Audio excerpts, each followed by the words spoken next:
आज से 10 साल पूर्व का जो डेटेड था, ये पूर्व की सरकारों में इन चीज़ों को किया गया था। उसके बाद ये वर्तमान में केवल ये नियुक्तियां दी गई, लेकिन नया परीक्षा में लिया जा रहा है, ना किसी प्रकार से नई चीज़ों को इम्प्लीमेंट किया जा रहा है। ऐसा नहीं, जो चीज़ एक सरकार अच्छी करती है तो फिर करनी चाहिए। इसके लिए उम्र के अंतिम पड़ाव में सही सहायक आचार्यों को सेवा करने का एक अवसर मिला, उनमें एक ऊर्जा का संचार हुआ, इसके लिए बधाई। लेकिन इस राज्य के जो ज्वलंत मुद्दे हैं ये आपकी आंखों के सामने है, उस पर हम चुप भी नहीं रहेंगे, उस पर लगातार अपनी आवाज़ को सदन से सदन तक बुलंद करेंगे। कल से विधानसभा सत्र भी चालू फिलहाल ज्वलंत है, राज्य में लाखों छात्र स्कॉलरशिप नहीं मिला और जो छात्र मिलते हैं उनकी आंखों में अनमन आंसू होते हैं, बहुत ही हताश दिखते हैं। विधायक से ज़्यादा छात्रवृत्ति नहीं मिल रही है, अगर ऐसा चलता रहा तो हम लोग को पढ़ाई भी छोड़ना पड़ेगा और बहुत ही बदतर स्थिति हमारे परिवार की हो जाएगी।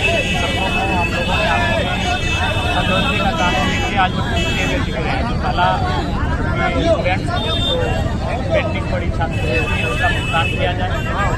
उसके बाद इस राज्य का जो सबसे ज्वलंत मुद्दा है, इस राज्य की विगत ढाई दशकों से जिस नीति के लागू होने की बात कर रहे हैं, मांग कर रहे हैं, वह इस राज्य को एक सटीक स्थानीय नीति जो पुरानी मांग है उन समर्पित अथवा अन्य कॉलम के आधार पर स्थानीय नीति का प्रमाणित किया जाए और जो नियोजन नीति में विसंगतियां हैं उनको दूर करते हुए एक अस्थायी और सुदृढ़ नियोजन नीति को लागू किया जाए तथा जो भी राज्य संबंधित प्रतियोगिता की परीक्षाएं हैं उनको नियमित संचालन हो और एक नियमित कैलेंडर के आधार पर। अगर ये मांगे पूरी नहीं हुई तो क्या आगे की रणनीति क्या? उसके बाद फिर हम लोग इस कार्यक्रम का अवलोकन करेंगे, इसका मूल्यांकन करेंगे।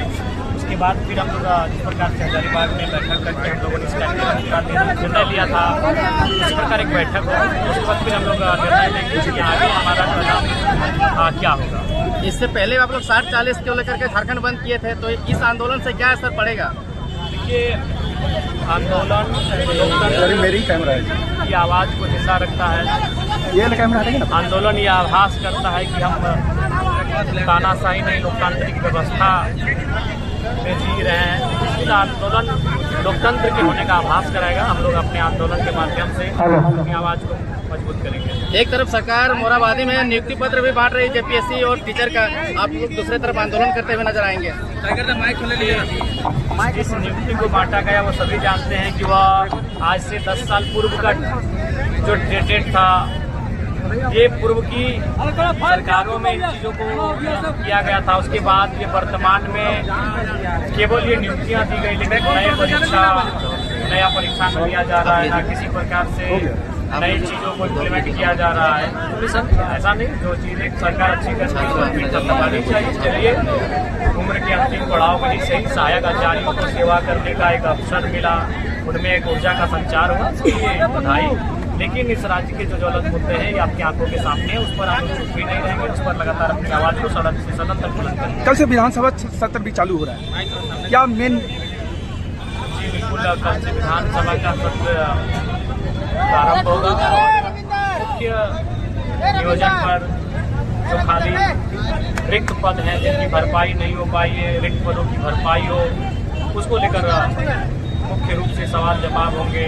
इस प्रकार से झारखंड खनिज संपदा से परिपूर्ण राज्य है और हमारे राज्य में अवैध बालू, अवैध लोहा, अवैध कोयला की ढुलाई हो रही है और राज्य का राजस्व भी क्षति हो रहा है। आज राज्य सरकार पीछे क्यों हट रही है? कारण ये है क्योंकि राजस्व में धनराशि नहीं है। इस लिहाज से इस राज्य को आर्थिक रूप से संपन्न कैसे हो, उस पर सरकार से बहस होगी। ठीक है सर। 180 किलोमीटर पद यात्रा बड़ा मुश्किल होगा छात्रों के लिए, इतना लंबा दूरी चल पाना। देखिए, संघर्ष है, बिना संघर्ष के मुकाम नहीं मिलता है और इस संघर्ष के साये में जवानी चलती है। निकालिए। ठीक है सर।